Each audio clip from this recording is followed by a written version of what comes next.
So today we have a treat for you. If you've ever wondered what the biggest, most expensive, rarest car collection is, we're going to show you.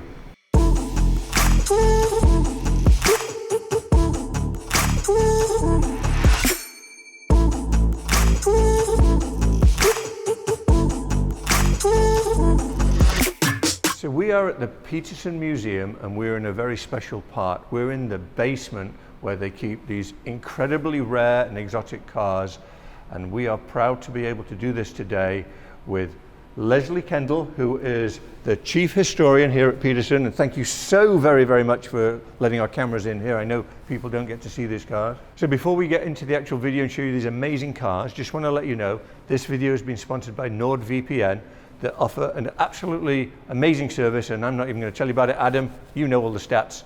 Your turn. So NordVPN is a VPN service, and if you don't know what that is, essentially what it allows you to do is mask the location of where you are browsing the internet. Now, why would you want to do that? Well, let's say me, for example, I play computer games with my friends back in the UK. I'm on the west coast of America, and so if I want to join their servers, then all I do is use their one-click technology. I'll select the UK, and when I do that, it then allows me to connect to UK gaming servers so that I can play with my friends. So they have 5,200 plus servers in 60 countries, which means that wherever you are in the world, you can set your location to somewhere else. It's also the fastest VPN out there with blazing fast speeds on all of their servers. Now, the other good thing is you're able to browse and watch TV and movies from other countries. So Michael likes to watch the snooker, so if that's on in the UK, he can set his location to London, for example, and now he can watch Judd Trump. You got it. Yes, I remember it from last time. He can watch Judd Trump playing snooker. It's also available on every major platform, so you can get it on your iPhone, your Android phone, Linux. You can even get it on your Android TV, so it doesn't matter what device you're browsing on, you can always use NordVPN. We have a special offer for you. If you go to nordvpn.com/producer Michael, then you can get 70% off a 2-year plan plus an additional month free, and you will be able to save all of your pennies to buy probably some shirts or something. That is our sponsor for this video. Thank you for watching, and thank you to NordVPN. Well, we're delighted to have you, and we're thrilled to show everybody. We're something we're very proud of. I'm sure. I mean, we've had a little wander around here, and oh my goodness, never seen anything quite like this, ever. That's the whole idea. That's the whole idea. We collect things that are important, of surpassing historical value, and we preserve them for the future. Amazing. And these cars are not open to the public, right?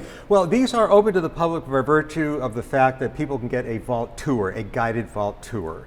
It's something that they can sign up for, but it's not open. We just don't throw it open so people can wander around, because there are no ropes. There's nothing to block your vision of all of the cars. Quite amazing. Well, let's start. Why don't we start with this bad boy right here? Bugatti. Bugatti. Now, they make Bugattis today, and a lot of people aren't really sure that Bugatti had a history that dates back to over 100 years ago. This actually happened to belong to the Shah of Iran. It was purchased by the French government in 1939 to give as a gift to the Shah of Iran on the occasion of his marriage. Wow. Not a nice little bauble. I'm told that the British gave him a tea set. A T-shirt. The British gave him a T-shirt for his cup of tea. And America gave him an Airstream trailer. So my hunch is, though, that he got more use out of the T-set given how many miles of paved road there were in Iran at the time. But look at this car. Wow. This is a very voluptuous car. It's very much in the Art Deco style. It's bodied by Van Vuren to a style of Figoni-Falaschi, and it's really so sensuous. The windshield is especially interesting because it cranks up and down. You can raise it up to here. Oh, wow. You can crank it even farther down in the cowl. The door handles are hidden today, like on modern Tesla. They pop out, and you have little cowl vents that open and close.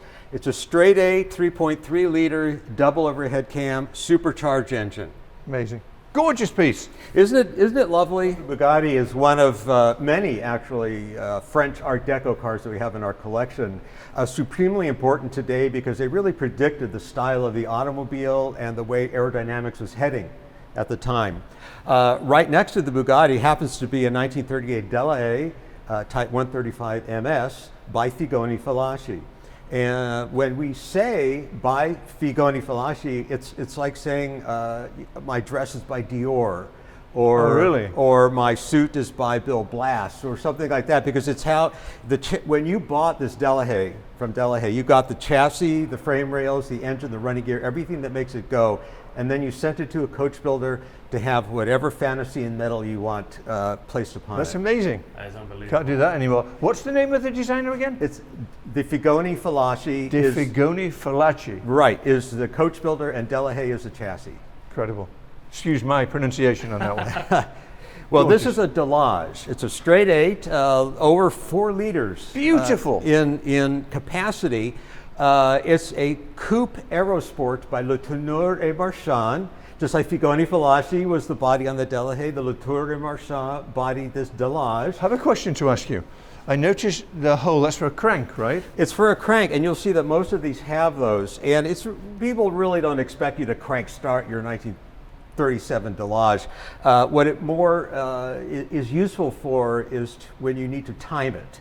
You can put the crank in there and get it maybe to top dead center, and that way you could time it, because this is before electronic ignition and that sort of thing. Right. Yeah, it kind of had to do everything by the seat of your pants.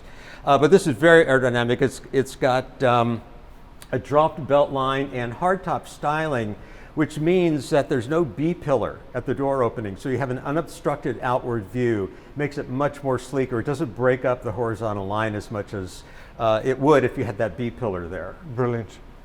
And this is another Bugatti, and what a difference coachwork makes, because we're talking about the Shah of Iran Bugatti, and now we're talking about a Bugatti of the style called the Atalante. Right-hand drive. And this is right-hand drive. All of these are right-hand drive. Oh, that's right. They aren't they? As a matter of fact. Well, that's because even though the French drove on the same side of the road that we did, it was kind of a tradition for very expensive cars to be right-hand drive. It just helped set them apart even more. Also, you might say it's a bit of a convenience for the driver, because they get out right on the curb. You know, they don't have to get out in the street and then walk around the car. That's true. That's true. It's Never thought of that. It's a little bit more a little bit more civilized way to do it. Something. This is an Atalante Bugatti, and this was styled by Jean Bugatti, Ettore Bugatti's son. 1939, and this is, believe it or not, factory coachwork. Really? It was built by, factory listed. It was built by Gangloff, which was in a neighboring town of Bugattis, but it was one of the regularly cataloged styles that they offered, and one of only 2 ever built with what they call the long tail variation, which some people think is a lot sleeker than the standard. Many, many millions of dollars here. Goodness. More than I have on me right now. Yeah, yes. right. More than I think all of us have on us.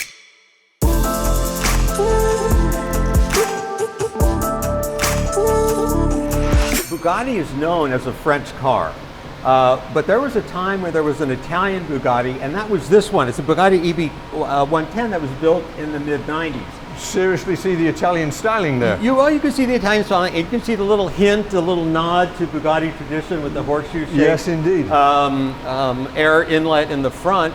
This is a V12, 3.5 liter, 4 turbochargers, scissor doors. It's as exotic as it got, but the problem was it was introduced at the kind of the bottom of the market when the .com boom was at the end, and a lot of people didn't have as much available cash as they once did, so it wasn't made for very long.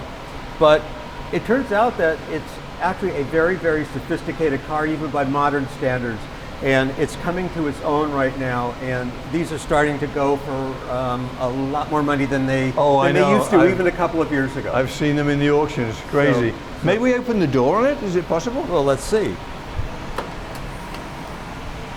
Scissor doors, and these were innovated by Bertoni on the Carrabbo. Oh, really? In the late 60s. These are kind of scissor doors, and they showed up on the Countach, and now they're almost common. That's right. But it's very unusual, little... even in the day of this Bugatti. Look at that. No, an Aventador won't do that. Bam! Everything is very gentle. It's a very sophisticated car. It's lovely. It's a iron fist and a velvet glove. Incredible. What's next? What's next is this Delahaye. Now, you've seen Delahaye already because we've had that Figoni Falaschi. And this is a different interpretation. This is by Chaperon. This is a post-war Delahaye, and you notice, whereas the other cars are right-hand drive, this is left-hand drive, because at the end of World War II, most of the money was in America. And if you didn't have hard currency, which is to say American currency, you didn't survive for long. So Delahaye had their eyes on the export market. And because America was where it's at, they offered a left-hand drive version for the first time ever in about a 4.5 liter chassis. And you notice how voluptuous this car is, but how decoratively it's painted. And that's because this kind of car was what you would call a kind of a Concours d'Elegance darling. Today, Concours d'Elegance means, it's always meant show of elegance, but today a Concours d'Elegance is a competition of how perfectly your car is restored. Right. But back in the 1920s, 30s, and into the early 50s when this car was built, it wasn't about how perfect the car was because it was brand new. Right. So the Concours d'Elegance was how perfectly the lady and the gentleman matched the car when they presented it to long rows of judges for points and Which scores. they still try to keep the tradition of at Pebble, right, every year? Well, the tradition of Pebble is kind of getting back to the idea of people dressing to complement their cars. It's still largely judged based on the condition of your car and how correctly it's restored. But it's kind of starting to get back I have a question to ask you. To the traditional style. So I have a question. I know these must be some type of sun visor, but there's nothing in it. Well, it unfurls like a...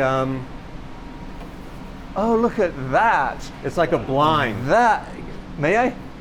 Sure. We don't let other people do it, but you certainly can. Wow. And that where you see, is when you have a incredible. convertible car, the last thing you want is a big flap right here. So why not? Yeah, I think that's... So again, it just shows you in modern day cars, they economize on everything. The big piece of plastic here that flips up and down. Yeah, yeah. This isn't very safe. I was going to say, if you hit the brakes a little a hard, lot of you die. Well, Suicide visor. Yeah. This is before safety regulations, but maybe they didn't think you went fast enough to have any problems back then. But you did, actually. This car is very capable, a very fast car. Beautiful, beautiful car. The lovely car, and the colors we think suit it beautifully. The front of it is majestic. Meaty. What's next? What next is a car that we can see from here. It's our 1925/34 Rolls-Royce. I'm in love. That is just gorgeous. It looks like a modern day car. Well, it kind of is like a modern day car, and you have very good taste because it's one of our more special cars. Not that they all aren't special, but this one especially because it's so unique and it's so evocative of the Art Deco style. 1925, you said? 1925/1934, and it's got that 2-year designation because the chassis was built in 1925 and it was originally bodied in 1925 by Hooper of England. And then the subsequent owner, when it was 9 years old, didn't like that body anymore and had it thrown away and had Ghia of Belgium build this fantasy in metal right here. You'll see it's one of the very few Rolls-Royce ever built with a sloping radiator shell. And I call it radiator shell, not the radiator, because the original Rolls-Royce radiator is behind that. If I were to take that off, you would see that Parthenon grille. Really? Like you would see on any other Rolls-Royce. So the door's round? The door is round, and we do call it the round door Rolls, obviously for that reason. It's the best known feature of the car. And what I can do is, if you step right here, I can show you very dramatically how the windows go up and down. Look at See, that. if you've got a car with round doors, why can't you have a car that the windows open like a fan? Is that insane? It's just one of those little design flourishes that a lot of people don't do now, but it really I'm in worked love with in the this day. car.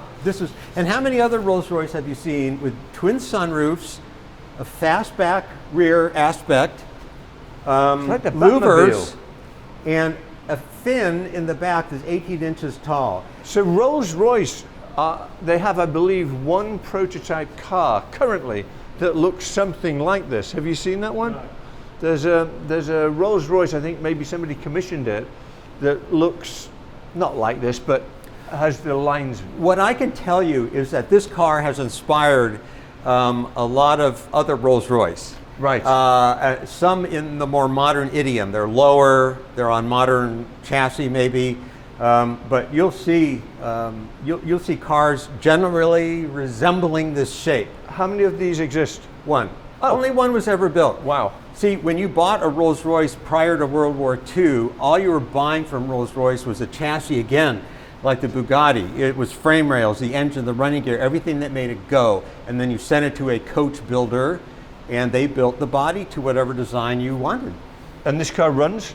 This car runs and drives. It's a Rolls-Royce under all that loveliness. And there's a wheel under there. Could I just point this out right here? Yeah, Is this the car? Yeah, this is the same. This is the car. This was discovered in a junkyard in New Jersey in derelict condition. You have to keep in mind that no matter how much a car costs new or how dramatic it was, there usually was a time during its life when it was just a used car. Right. And in 1959, there was nothing older than this 1934 Rolls-Royce. It was 25 years old by the time this came out. And by that time, Cadillac had fins, it had V8, it had air conditioning, power steering, automatic transmission, power windows. This car had none of that. It had a straight... So undesirable. It was undesirable in many ways. Right. I wouldn't call it undesirable. Neither would I. Because there are people, you have to look beyond.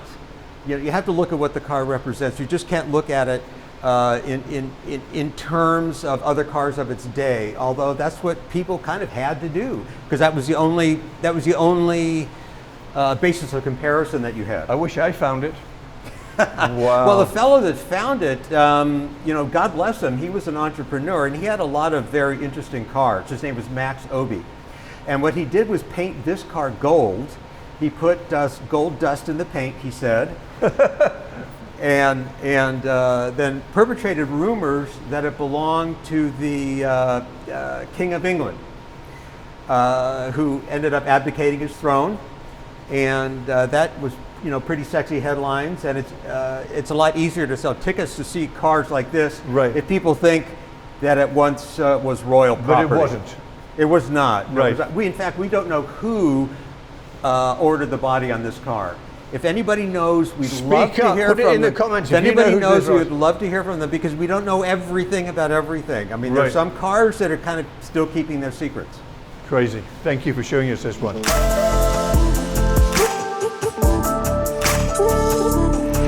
So the famous or infamous Tucker, right? The famous / infamous Tucker. They did a great movie on Tucker. Well, they did a great movie on Tucker, and most of it was true, in fact. This car was built in America during a time when it was a seller's market. A lot of folks, a lot of would-be car manufacturers decided, now there will never be a better time to get in the market. Because you have to think, since late February of 1942, when civilian car production ended, there was no way to get a new car. If you were a regular person, you just couldn't do it. You had to be a priority customer. By the time war ended, it was late 1945 that they spooled up production again. So we're talking more than 3 years of nobody getting brand new cars. So Tucker said, you know what? We're going to take everything we learned in World War II, and we're going to apply it to a car. We're going to make it low. We're going to make it long. We're going to give it a rear engine, because that's where engines should be in a car. We're going to put the trunk up front. We're going to make it very safety oriented by giving it a third headlight right in the middle that steers with the tires. May I test my knowledge on? Oh, please. So my understanding with this car is, correct me when I'm wrong, and I'm probably totally wrong, but one of the most technologically advanced cars for its time, that was absolutely brilliant, but got crushed by the major manufacturers, the Fords and the GMs, et cetera, because they were intimidated by it. I think that that's kind of an interesting way to look at it. I don't know that anybody could prove you conclusively wrong, but the problem that most historians found was that Tucker was undercapitalized. He just did not have the money to develop the car. When you think that Ford and General Motors and Chrysler had factories all over the country, all over the world, and they were burping out cars one every couple of seconds. And here comes Tucker, who've never done this before, who's got a car that he had a makeshift engine. It's a Franklin helicopter engine. Helicopter engine? Helicopter engine converted from Can we see it? Air to water cooling, you bet. It's in the rear. I love this car. Whoa. Helicopter engine. And it's a helicopter engine adapted for this use, and boy is it torquey. This car is a hot rod. Incredible. It's a very, very quick car. It could get you into a lot of trouble. So you have to respect it because of the rear engine weight bias. Right. You really can't throw it into a corner. Right, especially with such a long car. Yeah, but another thing about Tucker was that he was very safety oriented. So what you see is a padded dashboard and windshield that pops out. And a lot of people think that Tucker innovated safety belts. He really didn't. One of the main safety features of the car was actually a crash zone. The whole idea was when you saw a crash coming, you would duck into a protected compartment. You would duck? You would duck into it. And if you had a seatbelt on, you wouldn't be able to do that because you'd be strapped into your seat, which you should have been anyway. But that was kind of a Tucker innovation. That didn't go so well. Is that why it was called the Tucker? Because you just tucked Tuck up? yourself in? No. Can't say that I heard that.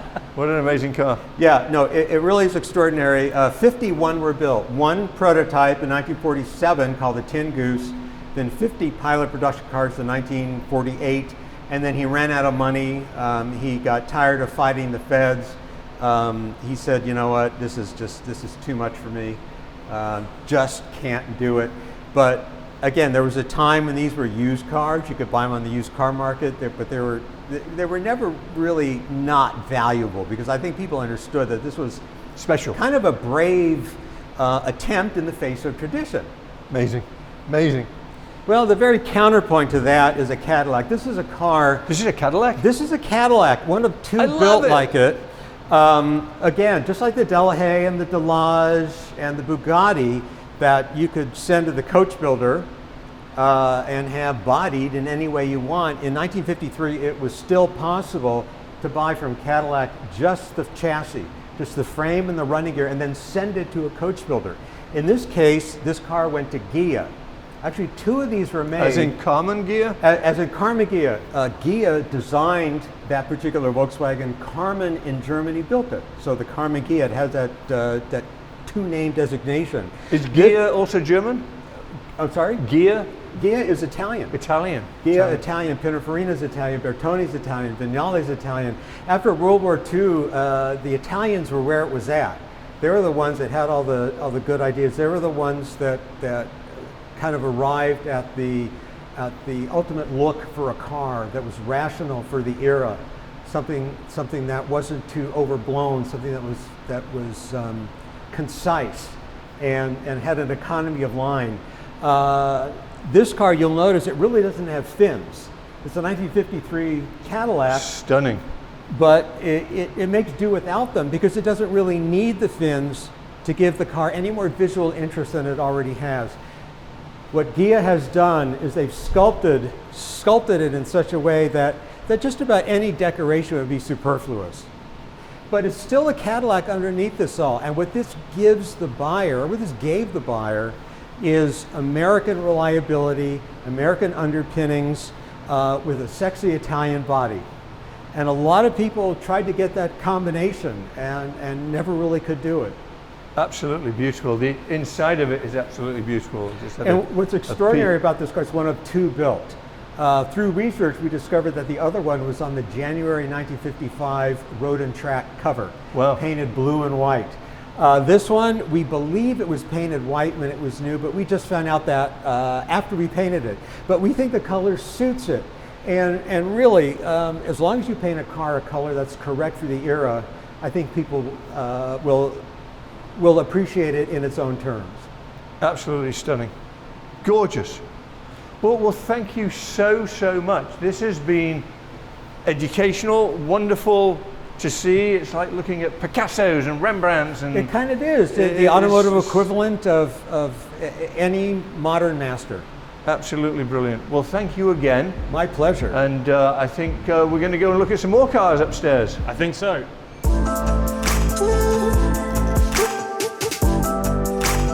So I hope you enjoyed this video. We had a blast shooting it, and all being well, we'll show you some more very, very shortly. Don't forget to go to nordvpn.com/producer Michael, sign up for that amazing deal, and don't forget to hit the subscribe button, ring the bell, ding, we're in it to win it. See ya. Every single car in this room cost over $1 million. You want to check them out? So do we.